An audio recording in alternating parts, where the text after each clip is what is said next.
तो भाई जैसा कि आप में से काफ़ी लोगों को पता होगा, मैं इसके बारे में पहले भी बात कर चुका हूँ कि मैंने जो है वो पढ़ाई गांव में 5th क्लास तक की है। और ये रही वो फ़ोटो जो हमारे विदाई समारोह की है 2003 की, यानी कि 2003 मेरा लास्ट ईयर था जब मैंने गांव में पढ़ाई की थी। और इसके बाद जो है हम लोग दिल्ली एनसीआर आ गए थे। इस पूरी फ़ोटो में ये मेरे पूरे बैच की फ़ोटो है जिसमें हमारे सारे के सारे टीचर्स, हमारे बैच के सारे बच्चे आप देख सकते हो। इस टाइम पे कैलकुलेट करूँ 2, 2 4, 2 6, 2 8 और 1 9 टीचर, ठीक है। और ये हमारे सारे बैच के बच्चे हैं। इसमें ये रहा मैं अलग से स्वेटर, गुस्से में देख रहा हूँ इसमें। तो आज मैं अपने स्कूल के बारे में इसीलिए बात कर रहा हूँ क्योंकि जब हम लोग पढ़ा करते थे उस टाइम पे जो है वो बहुत सारे बच्चे हुआ करते थे और कम से कम जो है 9 से 10 फैकल्टीज़ अपने आचार्य जी हुआ करते थे।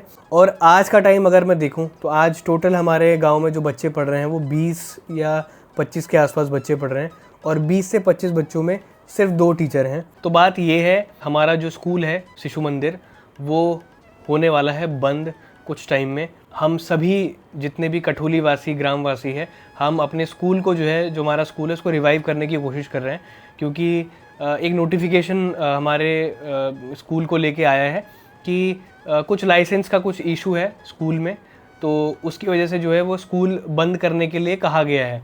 लाइसेंस को कंप्लीट करने के लिए कुछ फ़ीस वगैरह भरनी पड़ रही है, तो जिसके लिए जो है पूरा गांव जो है वो इकट्ठा होके सब लोग अपने अपने तरीके से जो है वो उसमें कंट्रीब्यूट कर रहे हैं और कुछ ना कुछ अमाउंट दे रहे हैं ताकि हमारा स्कूल जो है वो बच जाए और जितने भी हमारे 20 से 25 बच्चे उसमें पढ़ रहे हैं वो अपनी जो है पढ़ाई कंटिन्यू कर सकें। तुम्हारे टाइम पे तो बहुत बच्चे थे, इतनी लंबी लाइन रहती थी, पर अब उसके हिसाब से तो बहुत कम हो गए। 20-25 बच्चे रह गए और लोग इधर उधर चले गए अपने बच्चों पढ़ाने की वजह से। लेकिन जो 20-25 भी हैं वो भी बल सरकार कह रही है कि वो अभी बंद करने की वो कर रही है बल, तो बंद नहीं होने चाहिए ना अपने गाँव में स्कूल। तो गांव वाले कर रहे हैं, उसके लिए कुछ कर रहे हैं कि थोड़े अमाउंट इकट्ठा करके आगे जो स्कूल चालू रही है हमारी। और देखो मैं ये मानता हूँ कि हम लोग तो सब लोग बाहर आ गए हैं, लेकिन जो बच्चे गांव में हैं, जो पेरेंट्स गांव में हैं, जो अपने बच्चों को वहाँ पढ़ाना चाहते हैं, तो वो डिज़र्व करते हैं अच्छी से अच्छी शिक्षा। और मुझे लगता है कि इस मुद्दे पे जो है वो कहीं ना कहीं गवर्नमेंट को आना चाहिए और ये सिस्टम ना एक बार करना चाहिए सेट, क्योंकि मैं देखता हूँ कि काफ़ी अनसेटल्ड चीज़ें हैं जो हर तरीके से जो है वो इम्पैक्ट कर रही हैं। जैसे कि पढ़ाई वाला जो है, स्कूल्स अगर बच्चे कम हैं तो क्या हुआ भाई, वो बच्चे पढ़ने का हक नहीं रखते क्या? तो एक सिस्टमेटिक तरीका इसका होना चाहिए स्कूल का।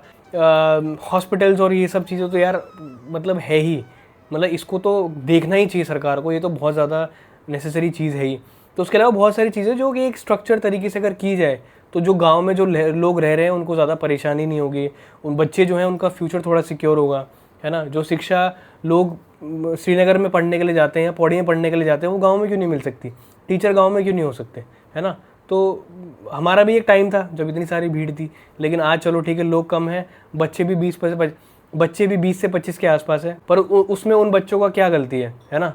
तो वो भी डिज़र्व करते हैं और आई थिंक गवर्नमेंट को इसके लिए देखना चाहिए, सोचना चाहिए। ये है मम्मी के शादी के जस्ट बाद की फ़ोटो। ये सीढ़ियाँ थोड़ी चेंज हो रही हैं, सरिता, धीरू, और ये हमारी सबसे ऊपर दादी बैठी हुई हैं और मम्मी और पापा नीचे हैं, ताई जी भी हैं। अब ये फ़ोटो देखो आप, है ना, ये मम्मी के गोद में मैं हूँ और पूरा का पूरा जो है पवी लग रहा है, ये सेम टू सेम देखो। और ये देखो, ये लेफ़्ट पे मैं हूँ, राइट पे भाई है और ये दोनों की फ़ोटो है अपने रूम की। ये बीच में धीरू भाई है, लेफ़्ट में भाई है और फिर राइट में मैं हूँ। पहले हम लोग ना सारे ई ब्लॉक में रहते थे, मतलब कि पापा, छोटे ताऊ जी और बड़े ताऊ जी, वाइफ, सबकी वाइफ हो गई, सबके बच्चे हो गए। तो ई ब्लॉक में सेवानगर के क्वार्टर में रहते थे। आपको पता होगा काफ़ी लोगों को, सेवानगर का जो क्वार्टर है वो एक रूम और एक उसका है, किचन है छोटा सा और एक रूम है, और बाहर जो है वो बाहर लैट्रिन बाथरूम बाहर हुआ करता था। तो उसी में मतलब हम इतना पूरा बड़ा परिवार, कितना साल निकाले हमने वहाँ पे, काफ़ी साल मतलब वहीं पे। और हम पैदा हम लोग यहीं पे हुए हैं दिल्ली में। फिर दिल्ली में फिर ना छोटे बच्चों को लेके इधर ही हम लोग रुके सेवानगर में, और गाँव में तो फिर हम मेरे ख्याल से 1-2 साल बाद गए ना। तो भाई मामी जी आ चुकी हैं देहरादून से, बहुत बहुत स्वागत है आपका गाजियाबाद में। अच्छा, धन्यवाद। और कैसा रहा आपका सफ़र देहरादून से? बहुत बढ़िया जो यार, मात्र 2.5 घंटा मत खट्टर फट्टर खट्टर खट्टर रास्ता बढ़िया आसान हो सीधा बना रखा। यहाँ से गाजियाबाद से गुड़गांव निकलो तो आपको 2 घंटा लग जाएगा आराम से। नमस्कार जी सबको मेरी तरफ से, और हमारे बिक्की को तुम क्या करो आशीर्वाद दो, सब्सक्राइब करो और शेयर करो, और शेयर लाइक कमेंट शेयर कर दो। हाँ, कमेंट और शेयर करो और लाइक भी करो। बिल्कुल लाइक भी करो। हाँ। बाकी देहरादून में की चनो आज मौसम कंचा बरखा बहुत तेज बरखा ने 3 दिन में बरखा बंद ही नहीं होनी था। 3 दिन देहरादून में तो आम बात है बरखा, पर इधर अगर 3 दिन हो गई तो फिर दिल्ली जलमग्न हो जाती है। बढ़िया। बिक्की मेरे बहुत बढ़िया वीडियो बना भैया हैं, वो के गढ़ वाले बन बहुत हंसी आंदी, कभी मजाक कर दो, कभी टुगली पार दो, कभी गाना गा दो, तो लाइक करो, शेयर करो, कमेंट दोबारा जय बद्री विशाल, जय देवभूमि, जय उत्तराखंड। और हमारे साथ मामा जी भी हैं, और मामा जी को ना जितने मेरे दोस्त हैं सब आपको इतना पसंद करते हैं। हर बार बहुत धन्यवाद। हर बार वो बोलते हैं यार, वो मतलब मैं बोलता ना कि मामा जी, तो हमेशा वो आपको रेफरेंस में लेते हैं कि अरे मामा पता है मामा जी को, तो मामा जी बड़े फेमस है मेरे दोस्तों में। बहुत धन्यवाद सभी। क्या जादू कर रखा है आपने मेरे दोस्तों में। मेरे दोस्त ये बोलते हैं कि मामा जी बड़े रिलैक्स रहते हैं, चिल रहते हैं, इसलिए हमें अच्छे लगते हैं। बिल्कुल, ये बढ़िया। धन्यवाद, बहुत बाकी आपका कैसा रहा देहरादून से दिल्ली का? बढ़िया, फर्स्ट क्लास। 2.5 घंटे में मैं तो पहुंचा देता हूँ। 2.5 घंटे, बच्चे 3 घंटे लगाते, मैं 2.5 घंटे। मामा जी की ड्राइविंग जो है बहुत पहले से फेमस है। मामा जी के पास वैगनार थी पहले, मतलब ना अभी भी है आपके पास वैगनार तो अभी भी है, पर तो वैगनार से वो दिल्ली नहीं आती। काफी पुरानी हो गई है, 15 साल हो गए उसको। पर मामा जी जो गाड़ी चलाते हैं वो सबको पता है हमको कि कैसे चलाते हैं भाई। फौजी आदमी है तो फौजी आदमी तो भाई एक्सीलेटर से पैर हटता ही नहीं मामा जी का।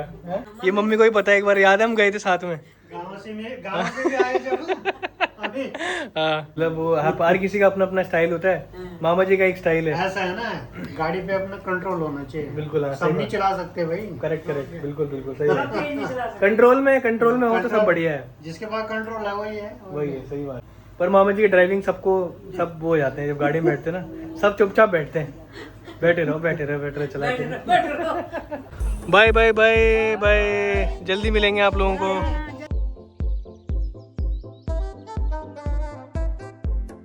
नमस्कार, welcome to another blog. I hope कि आप लोग सब बढ़िया होला, फर्स्ट क्लास होला। एक नए ब्लॉग में आप सभी का स्वागत है। फिलहाल ब्लॉग की शुरुआत हो रही है सुबह, ऑलमोस्ट 8 साढ़े 8 बज रहे हैं, और आज मैं सोच रहा हूँ कि भाई आज जिम चले ही जाऊँ।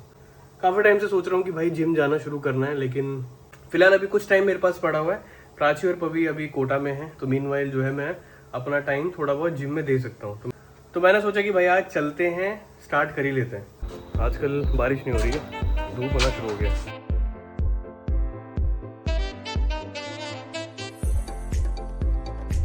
तीन से 4 महीने बाद जा रहा हूँ मैं जिम दोबारा।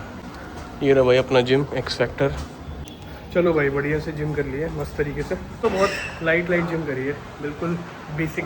भाई बढ़िया से जिम से आ चुके थे, और अपनी जो डाइट है वो बिल्कुल पहाड़ी डाइट है। इस बार डाइट में ये है कि आज बनी है भूरी रोटी, इसको बोलते हैं भूरी रोटी।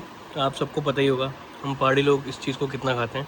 और ये बनती है गौद से, जितने भी पहाड़ी लोग हैं उन सबको पता ही होगा। और साथ में जो है वो घर का बना हुआ घी और चटनी और दूध। बचपन से जो है ये भूरी रोटी के पराठे, भूरी रोटी बोलती है मम्मी इसको, भूरी रोटी के पराठे हम लोग खाते आ रहे हैं, और बहुत ही स्वाद रहता है भाई, इसमें कोई परहेज नहीं कर सकते हम। किस्मत है भाई आज जो मैं वर्क फ्रॉम होम कर रहा हूँ।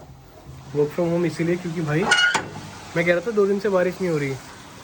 भाई साहब लो जी, भाई साहब बारिश हो गई आज तगड़ी वाली। बहुत तेज़ बारिश हो रही है, धीरे भी नहीं हो रही, तेज़ हो रही है बारिश बिल्कुल। और जब मैंने वर्क फ्रॉम होम लिया है तब बारिश हुई है, तो भाई किस्मत है। क्योंकि भाई अगर बारिश के टाइम पे ऑफिस जाया जाता ना, तो आते टाइम जाते टाइम इतना ट्रैफिक मिलता है, और अगर बारिश ज़्यादा हो जाए तो नोएडा की सड़कें भर जाती हैं, बाइक भी डूबती है, इंसान भी डूबता है उसमें।